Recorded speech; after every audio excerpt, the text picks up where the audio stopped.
नमस्कार, आदाब, सत श्री अकाल और खुशामदीद। Very very good evening to all of you people. This is Kumar Amit और आप लोग देख रहे हैं आपका अपना चैनल बीकॉम कॉर्नर। आज की वीडियो के अंदर हम लोग चर्चा करने वाले हैं तमाम बीकॉम प्रोग्राम और ऑनर्स के सेमेस्टर 3 के स्टूडेंट्स को लेकर के। आज का हमारा सब्जेक्ट रहेगा फाइनेंशियल मैनेजमेंट और आज की वीडियो के अंदर हम लोग चर्चा करने वाले हैं जो आपके एसएल रेगुलर और एनसी वेब के दिसंबर में एग्जामिनेशन होने वाले हैं। करीब करीब 15-16 के आसपास, 15-16 दिसंबर के आसपास टेंटेटिवली आपकी डेट रखी गई है फाइनेंशियल मैनेजमेंट सब्जेक्ट के एग्जाम के लिए। तो उसी के लिए आज का हमारा ये प्लानिंग वीडियो रहेगा जो करीब करीब आप सभी के पास एक महीना बचा हुआ है।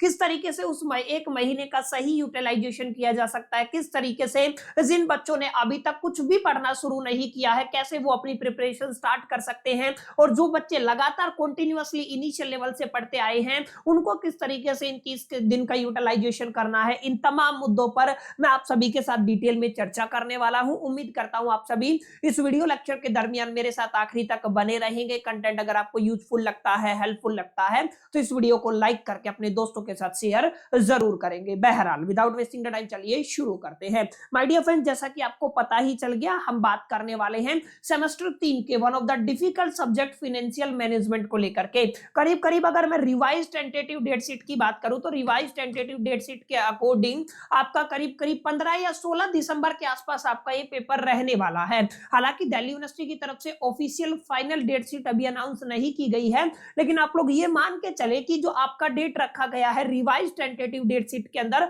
उसके इर्द गिर्द ही आपका पेपर होगा। यानी कि कुछ 2-4-5 दिन ऊपर हो सकता है या 2-4-5 दिन नीचे हो सकता है, यानी कि या तो 2-4-5 दिन आगे चला जाएगा या तो 2-4-5 दिन पीछे चला जाएगा। लेकिन आप लोग एक रफली आइडिया लेके चल सकते हैं आपका जो पेपर है वो करीब करीब 20 दिसंबर से पहले ही होगा और आप सभी के पास इस रेफरेंस में आपके पास करीब करीब केवल और केवल एक महीना बचा हुआ है। इस एक महीने का सही से इस्तेमाल आपको करना है। केवल वही चीजें पढ़नी है जो एग्जामिनेशन के प्रोस्पेक्टिव से काफी इंपॉर्टेंट रहने वाली है। देखिए, अगर आप लोग स्पेसिफिकली दिल्ली यूनिवर्सिटी की बात करते हैं, चाहे रेगुलर की बात कर लीजिए, एसओएल की बात कर लीजिए या एनसी वेब की बात कर लीजिए, मेरे को कोई डेडिकेटेड चैनल ऐसा नहीं लगा जहां पे एफएम पढ़ाया जाता है, यूनिवर्सिटी एग्जाम ओरिएंटेड करिकुलम वहां पे पढ़ाया जाता है। और एक आध चैनल है तो वहां पे पूरा सिलेबस आपको देखने को नहीं मिलेगा। जैसे 4 घंटे का लेक्चर है तो उसमें 1-1.5 घंटे का यूट्यूब के ऊपर है, बाकी सब आपको ऐप पे लेकर जाएंगे। ऐसे में आप सभी के लिए अपने सही टीचर का चुनाव करना आप सभी के लिए बेहद इंपॉर्टेंट हो जाता है। तो इस वीडियो में मैं चर्चा करूंगा आप सभी के साथ कैसे आप लोग अपने इस सब्जेक्ट को कंप्लीट कर सकते हैं एक महीने में। जिन्होंने कंप्लीट किया हुआ है किस तरीके से रिवाइज कर सकते हैं और एग्जैक्टली कौन कौन से चैप्टर है जिनको आप लोगों को बिल्कुल भी किसी भी कीमत पे स्किप नहीं करना है। ये सारी बातें हम लोग अपनी इस वीडियो के अंदर करने वाले हैं। तो फाइनली 30 दिन की प्लानिंग करते हैं। देखिए, 30 दिन की प्लानिंग जब करते हैं ना तो आपको एक चीज समझना पड़ेगा। अगर आप लोग फाइनेंशियल मैनेजमेंट की माय डियर फ्रेंड बात करते हैं तो ये जो आपका सब्जेक्ट है ये आपका डिसिप्लिन का सब्जेक्ट है। इस सब्जेक्ट की मालूमात आपको हासिल होनी चाहिए, यानी कि इससे एग्जाम से जुड़े हुए सारे फैक्ट्स आपको पता होने चाहिए। जैसे अगर आप लोग ध्यान देंगे तो ये जो आपका एग्जाम है टोटल कितने घंटे का समय आपको प्रोवाइड करता है? 3 घंटे का टाइम आपको मिलता है। मानी इस पेपर में 3 घंटे का समय आपको मिलेगा।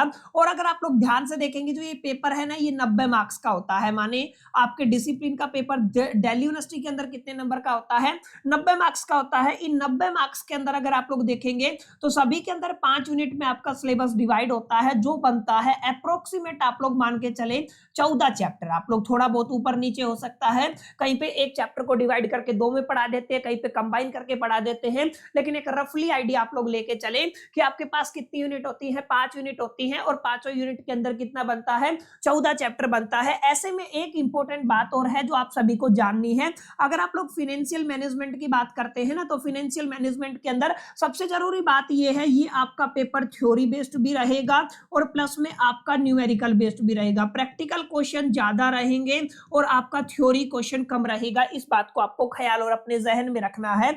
एग्जैक्ट तो नहीं बोल सकता, पेपर एनालिसिस के बाद आप लोग मान के चले अप्रोक्सीमेट मैक्स टू मैक्स आपका यहाँ पे जो अप्रोक्सीमेट थ्योरी है वो आपका आ सकता है अप टू 30 मार्क्स ही आप लोग पकड़ के चल सकते हैं। माने 30 नंबर का थ्योरी आता है। और अगर आप लोग न्यूमेरिकल की बात करते हैं तो वही आप लोग मान के चले अप्रोक्सीमेट, अगर मैं बात करूं अप टू ये मान के चले आप लोग 60 मार्क्स का आपका क्या रहता है माय डियर फ्रेंड्स? आपका न्यूमेरिकल रहता है। क्लियर है? दोनों का कंबाइन कर दोगे तो वही आपका 90 नंबर बनेगा और इस तरीके से आपका क्वेश्चन फ्रेम होता है। चाहे आप लोग रेगुलर की बात कर लीजिए, मैं तीनों की बात कर रहा हूं, इस बात को आपको ख्याल में रखना है। रेगुलर की बात कर लीजिए, एसओएल की बात कर लीजिए या एनसी वेब की बात कर लीजिए, यहाँ पे थोड़ा ध्यान ये देना है। अगर आप लोग एफएम के अंदर, चेंज कहां पे होगा, चेंज होगा आपके उन बच्चों को लेकर के जिनके पास या तो प्रोग्राम है, यानी कि आप लोग क्या कहेंगे, आप प्रोग्राम की बात कर लीजिए और ओनर्स की बात कर लीजिए। और ये सारी बातें आप लोग जानते भी है, ओनर्स के अंदर पेपर का जो डिफिकल्टी लेवल है थोड़ा सा ज्यादा होता है as compared to the program. एक ये मेजर डिफरेंस आपको यहाँ पे इस पेपर के दरमियान देखने को मिलता है। ये कुछ कुछ बातें हैं जो आपके जहन में होनी चाहिए, what ever the situation, what ever the circumstances, इनको आप लोग स्किप नहीं कर सकते हैं। अगर आप लोग ये सारी चीजें दिमाग में रख के आज की आज अपनी प्लानिंग करेंगे ना, इस सब्जेक्ट को हमें कंप्लीट करना है, तो आप लोग इजीली स्टार्ट कर पाएंगे। और न केवल स्टार्ट कर पाएंगे बल्कि आप खत्म भी कर पाएंगे। क्योंकि मैंने आज से कुछ समय पहले एक किताब पढ़ी थी जिसका टाइटल था 7 habits of highly effective people, written by the Stephen R Covey. Top management guru माने जाते हैं स्टीफन आर कोवी, आप लोग समझते होंगे क्योंकि आप लोग कॉमर्स डोमेन के बच्चे हैं। उन्होंने ऐसे करीब अप्रोक्सीमेट 3000 टॉप वर्किंग प्रोफेशनल्स की जिंदगी के ऊपर एक एक्सपेरिमेंट किया, यानी कि उनकी लाइफ को स्टडी किया, ठीक है ना। ऐसा नहीं है किताब आपकी किसी अंडर कंडीशन, अगर मैं कहूं एयर कंडीशन रूम के अंदर बैठ के ऐसे इमेजिनेशन पे बेस्ड ये किताब है, नहीं। मैं आपको सजेस्ट करूंगा इस किताब को आप लोग एक बार जरूर पढ़िएगा।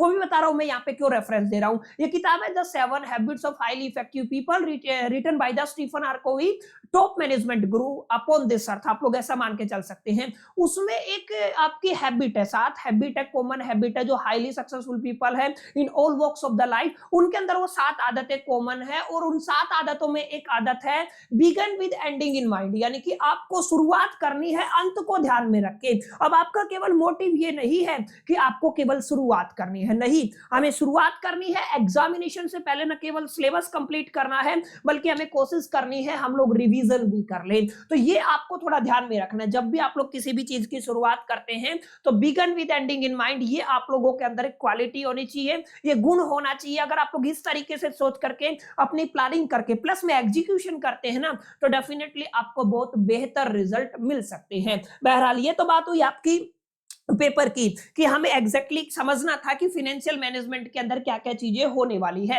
अब कुछ बातें हैं जो आपको समझना पड़ेगा। कुछ बच्चे अगर किताब खरीदना चाहते हैं तो अभी वैसे टाइम नहीं है, लेकिन 1 महीना अगर जिनको करना है भाई वो तो कर ही लेंगे। अगर आप लोग किताब खरीदना चाहते हैं तो आप लोग डेफिनेटली टेक्समैन पब्लिकेशन की किताब खरीद सकते हैं।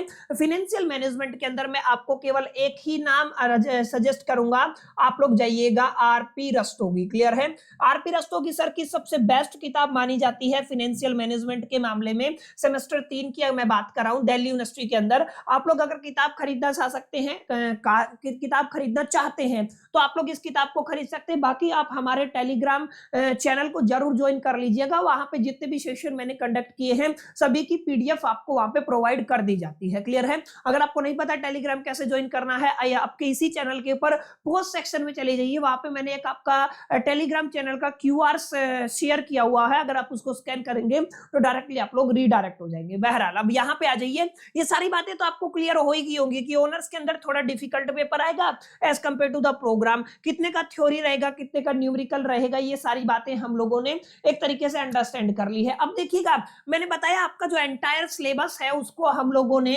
कितने हिस्सों में डिवाइड किया गया है। अगर आप लोग देखेंगे, अगर आप लोग सिलेबस की बात करते हैं तो अभी अभी मैंने बताया सर सिलेबस को हम लोगों ने टोटल 5 यूनिट्स के अंदर डिवाइड किया है। इसको आपको थोड़ा ध्यान से समझना है, 5 यूनिट्स के अंदर डिवाइड किया है। अगर मैं कहूं आपको सर 5 यूनिट कौन सी है, तो एक बार आप ध्यान दीजिएगा, जो अभी मैं बात बताने वाला हूं ना वो काफी यूनिक रहेगी। जैसे मैं कह रहा हूं आपका यूनिट नंबर 1 है, यूनिट नंबर 1 आपका स्पेसिफिक है। उसके बाद आप लोग बात करने वाले हैं यूनिट नंबर 2 है। उसके बाद अगर आप लोग बात करेंगे यूनिट नंबर 3 है। उसके बाद आपको बात करना है यूनिट नंबर 4 है। और उसके बाद आपको बात करना है आपका यूनिट नंबर 5 है। अब काफी बच्चे कंफ्यूज होंगे सर मैक्सिमम सबसे ज्यादा, क्योंकि ये यूनिट है, इनके अंदर आपको अलग अलग चैप्टर देखने को मिलेंगे। जैसे यूनिट 2 की बात करता हूं तो माय डियर फ्रेंड्स आपको यहाँ पे 2 चैप्टर देखने को मिलते हैं। अगर आप लोग यूनिट 2 की बात करते हैं तो अलग अलग किताबों के हिसाब से कहीं पे 1 चैप्टर है, कहीं पे 2 चैप्टर है। यूनिट 3 के अंदर अगर आप लोग लेके चलेंगे ना, आई थिंक 4 चैप्टर है। यहाँ पे आप लोग मान के चले कितने चैप्टर डाले गए हैं, आपके 4 चैप्टर डाले गए हैं। और अगर आप लोग यूनिट 4 की बात करते हैं तो केवल 1 चैप्टर आपका यहाँ पे रहने वाला है। और अगर आप लोग यूनिट 5 5 की बात करते हैं तो आप लोग ये मान के चले यूनिट 5 के अंदर करीब करीब 4 या 5 चैप्टर आपके यहाँ पे डाले गए हैं। तो माय डियर फ्रेंड्स कुछ बातें हैं जिनका ख्याल आपको रखना बड़ा जरूरी है। ये आपका टोटल ब्रेकडाउन है सिलेबस का। अगर आप लोग देखेंगे 2 + 2 4 और 4 8, 8 और 1 9 और 9 और 5 14 टोटल अगर आप लोग देखेंगे ना तो टोटल कितने चैप्टर बनते हैं? 14 चैप्टर बनते हैं, जो मैंने अभी अभी आपको बताए थे आपके 5 यूनिट के अंदर। लेकिन अब ध्यान क्या देना है? ध्यान ये देना है कि अगर आप लोग फोकस करेंगे ना तो एक यूनिट ऐसी है that is the unit number 4 जिसके अंदर केवल एक चैप्टर है और यहां से कंफर्म क्वेश्चन आता है और यहां पे आपको पढ़ना होता है डिविडेंड डिसीजन के बारे में, ठीक है ना। डिविडेंड बोलते हो आप लोग इसको, किस नाम से बोलते हो? डिविडेंड्स के नाम से जानते हो। और यहाँ पे आपको 3 मॉडल पढ़ने पड़ते हैं, एमएम अप्रोच से क्वेश्चन आ जाता है। तो आप लोग ध्यान दीजिएगा, इस यूनिट को बिल्कुल भी मत छोड़िएगा क्योंकि यहाँ पे नंबर ऑफ चैप्टर्स कम है, ध्यान दीजिएगा। और ऐसे ही अगर आप लोग यूनिट 2 की बात करते हैं ना, थोड़ा बड़ा यूनिट है। हालांकि अगर आप लोग देखेंगे तो ये दोनों चैप्टर कंबाइन एक ही चैप्टर का हिस्सा है, तो इसको आप लोग एक चैप्टर भी कंसीडर कर सकते हैं। तो यहाँ पे भी आप लोग देखेंगे तो आपका बहुत कम आपको यूनिट्स देखने को मिलती हैं। यूनिट 1 के अंदर भी आपका पहला यूनिट तो इंट्रोडक्शन है, जो हर एक बच्चे को पता होता है। एक सेकंड यूनिट आता है टाइम वैल्यू एंड मनी, वो बहुत आसान सा है, उसको आप लोग 1 या 1.5 दिन में कर सकते हैं। तो माय डियर फ्रेंड्स आपको थोड़ा ध्यान क्या देना है, इस सिलेबस की 5 यूनिट को जब आप लोग ब्रेक डाउन करते हैं ना तो सबसे ज्यादा आपके चैप्टर कौन सी यूनिट के अंदर आते हैं? यूनिट नंबर 5 के अंदर और यूनिट नंबर 3 के अंदर। इसको आपको ध्यान रखना है। यूनिट नंबर 5 के अंदर आपको ऑप्शनल क्वेश्चन दिखेगा, माने आपको यहाँ पे चॉइस दिखेगी और चॉइस के अंदर भी आप लोग यहाँ पे देखेंगे पूरा का पूरा मोस्ट प्रोबेबली आपको यहाँ से थ्योरी बेस्ड क्वेश्चन ही आने की पॉसिबिलिटी, प्रोबेबिलिटी, चांसेस है। बाकी हम जब पेपर इवैल्यूएशन लेके आएंगे तो वहां पे डिटेल में जाकर के चर्चा करने वाले। समझ में आया? तो यहाँ पे आप लोगों को थोड़ा ध्यान देना है। अब देखिए ये तो आपकी 2 यूनिट है जो आपको बिल्कुल भी स्किप नहीं करनी है, यूनिट नंबर 2 और यूनिट नंबर 4। काम थोड़ा है लेकिन आपके मार्क्स ज्यादा दिला सकती है, इस बात का आपको ख्याल रखना है। एक इंपॉर्टेंट बात और मैं आपको बता देता हूं, यहाँ पे कई बार बच्चे क्या करेंगे, सर आपने कहा 30 दिन है, वैसे अप्रोक्सीमेट 30 दिन है आपके पास, आज से पढ़ना शुरू करेंगे जब जाकर के आपका सिलेबस होगा। तो क्या करते हैं सर, चैप्टर नंबर 1 उठा लेते, फिर 2 उठा लेते हैं, फिर 3 उठा लेते हैं, फिर 4 उठा लेते हैं, फिर 5 उठा लेते हैं, ऐसे चलते चलते 17 चैप्टर कर लेंगे। नहीं माय डियर फ्रेंड्स, अगर आप लोग ऐसे करेंगे तो कभी सिलेबस पूरा नहीं कर पाएंगे, ऐसा मैं आपको गारंटी देता हूं। क्योंकि कुछ चीजें हैं जो इंटरलिंक होती हैं, आपस में जुड़ी होती है, एक दूसरे से संबंध रखती है, इंटरडिपेंडेंट होती हैं। कुछ चीजें ऐसी है जिनका कोई लेगा देगा लेना देना ही नहीं होता है। तो आपको स्मार्टली इन चीजों को अंडरस्टैंड करना है। स्मार्टली क्या अंडरस्टैंड करना है? Listen my words. अगर मैं यहाँ पे अगर आपके एंटायर सिलेबस की बात करता हूं, अगर आप लोग ध्यान देंगे तो मैं अगर आपके फाइनेंशियल मैनेजमेंट के सिलेबस की बात करूं, चाहे आप लोग ओनर्स के बच्चे हो, चाहे आप लोग प्रोग्राम के बच्चे हो, चाहे आप लोग रेगुलर के बच्चे हो, और चाहे आप लोग एसएल के बच्चे हो, और चाहे आप ये क्या है अपना एनसी वेब के हो, इससे कोई फर्क नहीं पड़ने वाला। समझना क्या है, अभी मैंने क्या बताया? अभी मैंने बताया आपके सिलेबस को 5 यूनिट में ब्रेक डाउन किया गया है। पहली यूनिट है आपकी यूनिट नंबर 1, तो मैंने यहाँ पे लिख दिया सर आपका ये यूनिट नंबर 1 है, और यूनिट नंबर 1 के अंदर आपको 2 चैप्टर देखने को मिलते हैं। तो सर बता दीजिए कौन कौन सा है? चैप्टर नंबर 1 है जिसको आप लोग थ्योरी बोल सकते हैं, या फिर कुछ कुछ किताबों में इसको इंट्रोडक्शन के नाम से भी पढ़ाया जाता है। तो इसके अंदर कुछ नहीं है, इसको आप लोग कर सकते हैं, इंट्रोडक्शन को आप लोग कर सकते हैं। लेकिन जो सेकंड चैप्टर है ना, इसको हम लोग बोलते हैं my dear friends time value and money. याद रखिएगा क्या है आपका? टाइम वैल्यू एंड मनी, जिसको आप लोग किस नाम से जानते हो? शॉर्ट फॉर्म में टीवीएम के नाम से जानते हो। ये आपका प्रैक्टिकल रहेगा, यानी कि पहली यूनिट के अंदर आपको कितने चैप्टर देखने को मिलेंगे? 2 चैप्टर देखने को मिलेंगे। अभी अभी मैंने बताया आपका जो यूनिट सेकंड है वहां पर भी आपको कुछ किताबें कहती है 2 चैप्टर है, कुछ किताबें कहती है 1 चैप्टर है, तो मैं 2 करके लिख रहा हूं, ठीक है ना। यहाँ पे आपको पढ़ना होता है कैपिटल बजटिंग को, ठीक है। आप लोग यहाँ पे क्या पढ़ते हैं? कैपिटल बजटिंग को पढ़ते हैं। यहाँ पे पहले पार्ट के अंदर आपको कैपिटल बजटिंग प्रोसेस पढ़ाया जाता है, और सेकंड पार्ट के अंदर आपको माय डियर फ्रेंड्स यहाँ पे टेक्निक्स पढ़ाई जाती है, यानी कि techniques of the capital budgeting. तो आप लोग इसको याद रखिएगा, ठीक है ना। मैं डायरेक्ट लिख देता हूँ टेक्निक्स। तो 2 आपको चैप्टर यहाँ पे देखने को मिल जाएंगे। ऐसे ही अगर आप लोग यूनिट 3 की बात करते हैं तो यूनिट 3 के अंदर थोड़ा ध्यान दीजिएगा, अलग अलग चैप्टर देखने को मिलेंगे। सबसे पहला चैप्टर कौन सा मिलेगा आपको?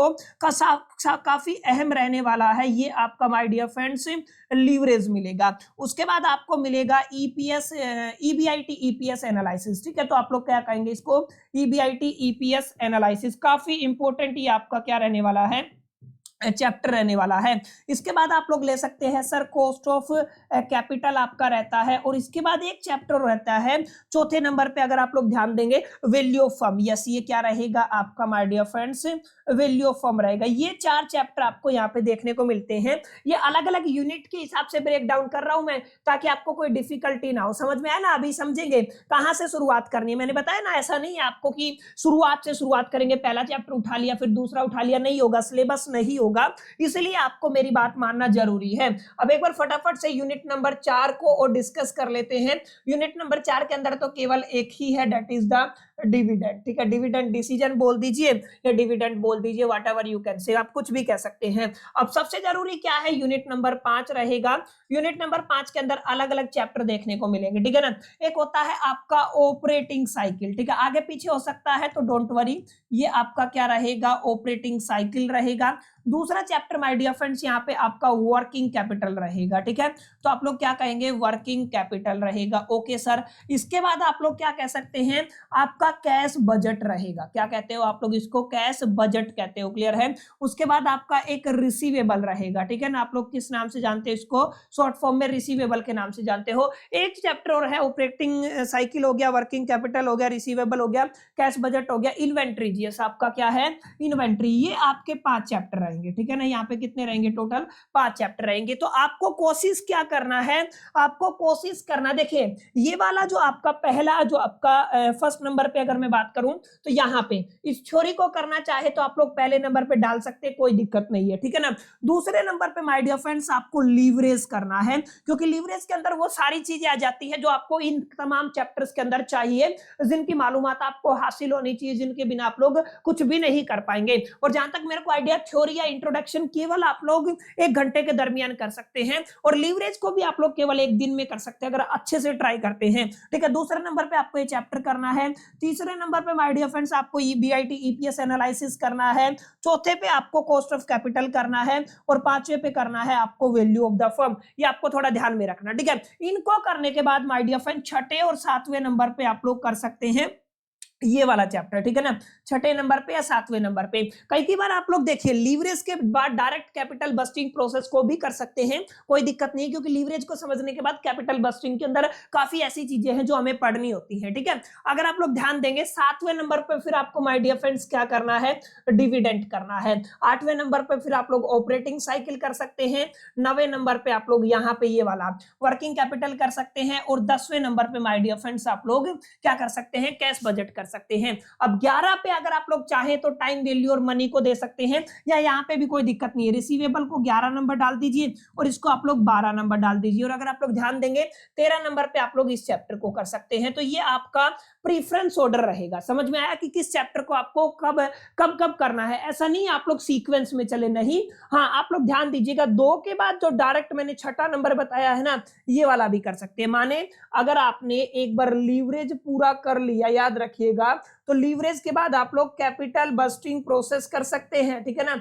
आप लोग क्या कर सकते हैं, कैपिटल बस्टिंग प्रोसेस। ये आपको थोड़ा ध्यान में देना है। ठीक है ना? ये भी किया जा सकता है। बाकी अगर आप लोग चाहे तो लीवरेज के बाद ईबीआईटी वाला कर सकते हैं, यानी कि ईबीआईटी ईपीएस एनालिसिस कर सकते हैं। आप लोग इसके बाद कॉस्ट ऑफ कैपिटल भी कर सकते हैं, और इसके बाद आप लोग चाहें तो आप लोग यहाँ पे क्या है आपका, ये वाला क्या बोलते हैं आप इसको, वैल्यू ऑफ फर्म। ठीक है ना? ये वैल्यू ऑफ फर्म ये वाला भी कर सकते हैं। तो इस तरीके से आपको अपना ऑर्डर सेट करना है, और ये जो पूरा का पूरा सिलेबस है ना, आपको 30 दिन भी नहीं लगेगा, केवल और केवल 25 से 26 दिन लगेंगे। अगर आप लोग डेडिकेटेडली केवल और केवल 2 से 3 घंटा रोज देते हैं, तो बहुत इजीली माय डियर फ्रेंड्स इनको कंप्लीट कर पाएंगे। इस बात को आपको समझना है। ठीक है, तो ये माय डियर फ्रेंड्स आपका 30 दिन का रोड मैप रहेगा। कहां से शुरू करना है, कब शुरू करना है, क्यों शुरू करना है, कौन सा चैप्टर पहले पढ़ना है, कौन सा चैप्टर बाद में पढ़ना है, इस बात को आपको अपने ख्याल में, अपने जहन में रखना है, और इन चीजों के हिसाब से आपको तैयारी करनी है। काफी बच्चों का ये डाउट होगा कि sir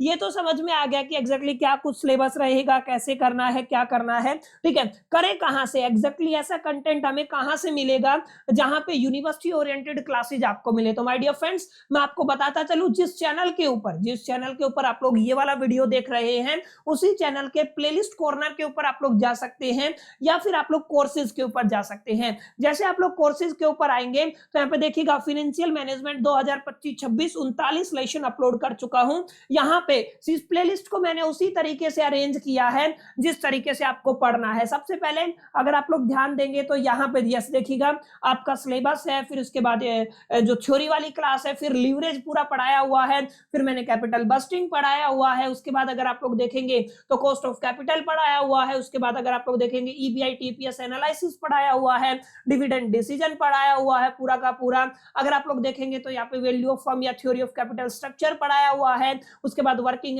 operating cycle, working capital और कैश बजट पढ़ाया हुआ है। उसके बाद काफी रोड मैप वगैरह से रिलेटेड और इंपॉर्टेंट क्वेश्चन सीरीज में चला चुका हूं। थ्योरी के अंदर यूनिट वाइज आपको क्या क्या पढ़ना है ये सारी चीजें मैं धीरे धीरे अपलोड कर रहा हूं और आपके पेपर से पहले मेरी कोशिश रहेगी सारा कंटेंट में चैनल के ऊपर अपलोड कर दूं। तो माय डियर फ्रेंड्स, ये छोटा सा वीडियो है जहां पे आपको जरूर काफी चीजों को अंडरस्टैंड करना है, आपको काफी क्लैरिटी मिला होगा एग्जैक्टली कैसे चलना है, क्यों चलना है, किस तरीके से चलना है, पहले किस चैप्टर को शुरू करना है, बाद में किस चैप्टर को शुरू करना है।